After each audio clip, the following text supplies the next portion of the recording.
Greetings, this is a reading of the book The Airship Golden Hind. Some of the language in this book has not aged well and is indeed no longer politically correct. Take caution when listening to this visual audiobook. Footage and photography are provided by Photations. At Photations, we believe that the world would be a better place if people spent their time being creative. Join us in practicing art so we all can be the master of art. Find art prints available at our store www.photationsstore.com. Keep our artwork alive by making a donation at photationsdonations.com. The Airship Golden Hind by Percy F. Westerman. Chapter 4: The Departure. Will next Monday suit you fellows to take on officially? Inquired Fosderdick as the chums prepared to depart. I want a trial flight on that day, and if it proves satisfactory, I'll make a formal entry at once. M. Chavez stipulates that all entries must reach him in writing by noon on the 13th. That leaves us with only 8 days clear. Monday it is, sir, replied Kenyon. Promptly, we'll have everything fixed up as far as our private business is concerned before then. In fact, we could arrange to join earlier, couldn't we, Peter? Peter Bramston signified his agreement. Hardly necessary, observed Fosderdick, but if anything unforeseen transpires before then, I'll wire you. During the next few days there was much to be done in squaring up the motor transport work. Notices were issued stating that the principals, Messrs. Kenyon and Branston, would be away for 6 weeks, during which time all orders could be safely entrusted to their works manager. Even that individual had no inkling of the nature of his employer's forthcoming absence. The secret, jealously guarded, had not yet leaked out. On the other hand, the press published a report of M. Chavez's offer and stated that 3 entries other than British had been received. The lack of enterprise on the part of British airmen was commented upon, and an appeal issued to sportsmen to make an effort to prevent yet another record passing into the hands of foreigners. On the day following this journalistic Jeremiah came the report that a British airship of a unique design was approaching completion at a private aerodrome near Blytheford, and that the Air Ministry had given instructions for all facilities to be forwarded to its crew in their attempt to circumnavigate the globe within a space of 20 days.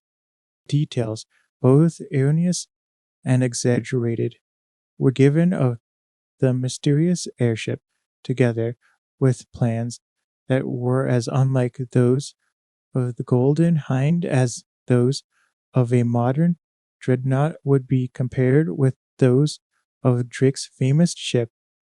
That will rattle the old man, declared Kenyon, when he read the announcement. It did. Fosderdick sent a wire asking his 2 assistants to join him at once. That was on the Friday morning at 2:30 p.m. Or in Air Force Phraseology 14:30, Kenyon and Branston arrived at Ayr Grange to find a vast concourse of would-be spectators congregated round the gates, backing up the efforts of a knot of persistent pressmen who cajoled, bluffed, and argued all in vain with the imperturbable Hayward and 4 hefty satellites. The grassy slopes outside the formidable fence resembled Epsom Downs on Derby Day. Momentarily motor cars were arriving, while at frequent intervals heavily laden char-a-bancs rumbled up and discharged their human cargo. Motor bicycles, push bikes, traps, and carts added to the congestion. Thousands of people arrived on foot from where goodness only knows. Hawkers and itinerant purveyors displayed their wares. Photographers both amateur and professional, elbowed their way towards the forbidden ground while 3 brass bands and at least a dozen individual musicians added to the din. On the outskirts, temporary platforms had been erected, while hires of telescopes, field and opera glasses did a roaring trade, people willingly paying to gaze at the impenetrable barrier of Fortress in the vain hope of catching a glimpse of the mysterious airship. It took Kenny and Branston the best part of an hour to literally force their way through the throng by dint of shouting gangway. Please, they continued to make a certain amount of progress until their arrival, coupled with the ex-sergeant's efforts to make the crowd stand aside, attracted the attention of the representatives of the press. For 5 minutes, the latter bombarded the chums with questions, getting inconsequent replies that put the reporters on their mettle. If we aren't allowed in, we'll take jolly good care you won't be, shouted one of the press representatives, evidently mistaking Peter and Kenneth for favored spectators. There was a rush towards the gates. The half-a-dozen policemen assisting to word, and his men were almost swept off their feet. Things looked serious. If Kenyon and his companion succeeded in getting past the gate, it would only be in the midst of an excited mob. Just then Sir Reginald Fosterdike appeared. Some of the local inhabitants recognized him, and the report of his identity quickly spread. So, when he raised his hand to enjoin silence, the crowd surging around the gate ceased its clamor. By preventing my navigating officers, you only defer your own ends, he exclaimed in ringing tones. The airship is not yet ready for flight, nor is she open to inspection. A trial flight has been fixed for Monday next. On that day, the aerodrome will be thrown open to public inspection. And he added, with a disarming smile, there will be no charge for admission. Almost instantly, the demeanor of the crowd changed. There were calls for cheers for Sir Reginald Fosterdike. Someone started singing, for he's a jolly good fellow. The baronet turned and hurried away, precipitately publicity he hated. Kenneth and Peter, taking advantage of this diversion, slipped inside the barrier and found Fosterdike awaiting them beyond the bend of the carriage drive. Good old British public, he exclaimed, by Jove. They put the wind up me. I thought that they would be swarming like locusts over the Golden Hind. We'll have to circumvent them. Only last night some of the crew found a fellow prowling round the shed. Goodness only knows what, for he pitched some sort of yarn, and since we aren't under the defense of the Rum Act, I couldn't detain him. But this crowd scares me. We'll get out tonight, even if we have to drift, and they can have the run of the place on Monday, as I promised. But I said nothing about the airship being here or otherwise. Where's your kit? Somewhere between here and Blandford Railway Station, replied Peter. We saw we'd have our work cut out to force our way through, so we told the taxi driver to take it back to the station. It isn't the first time we've parted with our kit, Kenneth. I'll send for it when the crowd thins, decided Sir Reginald. Now I suppose you're wondering why I telegraphed for you. The swarm outside offers a solution, said Kenyon. To a certain extent, yes, agreed Fosterdike. Apart from that, there's a reliable report that Captain Theodore Knight of the United States Army is starting from Tampa, Florida, tomorrow in one of the large airships of the R type that the Air Ministry sold to America recently.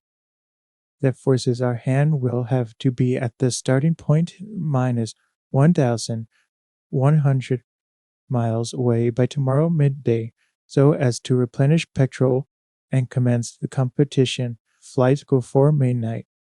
And how about the budge, sir? Count Karl von Sinzig. Not a word, he's apparently out of it. Not even one of the also Rands are formidable rivals are the Yankee and a Count Hiyashi who will reach his nadir somewhere in Iroquois. Let him all come, the more the merrier.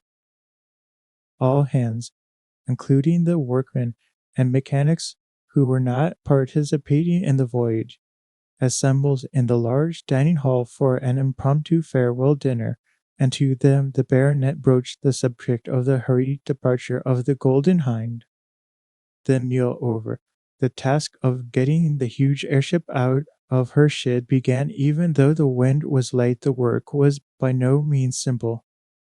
Anxious handling or a sudden change in the direction of the air currents might easily result in disaster. The operation had to be carried out after sunset and with the minimum of artificial light, since, for the present, the Golden Hind's departure was to be kept secret.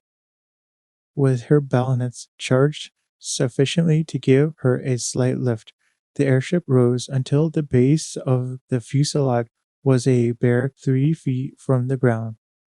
The crew were at their stations, Kenyon assisting Fosterdike in the wheelhouse, while right aft Peter Branson directed the movements of the ground men holding the stern, securing and trailing ropes. Inch by inch, foot by foot, the leviathan of the air emerged from the shed until her entire length, straining gently at the rope that tethered her to Mother Earth, lay exposed to the starlit sky. All clear, so reported Bremston through a speaking tube. Curt but precise orders rang out from the navigation room. The slightest of the brodium being released from the metal cylinders was barely audible above the sign of the wind in the pine tops until the gauges registering the lift of the airship indicated 38 tons. Armed with a megaphone, Fosterdike leaned out of the window of the navigation room. All ready. Let go. Simultaneously, the 20 men holding the airship released their hold. That was where training and discipline told, for terrible to contemplate would have been the fate of an unwary ground man had he retained his grip on the rope. But without an accident to mar the momentous event, the Golden Hind shot almost vertically into the air, attained in a very short space of time an altitude of 6,000 feet. Not a cheer rang out to speed the departing competitor for the stupendous contest on her, and unseen save by the loyal band of helpers at the aerodrome, Sir Reginald Fosterdike's airship was on her way to the starting point of her voyage round the globe.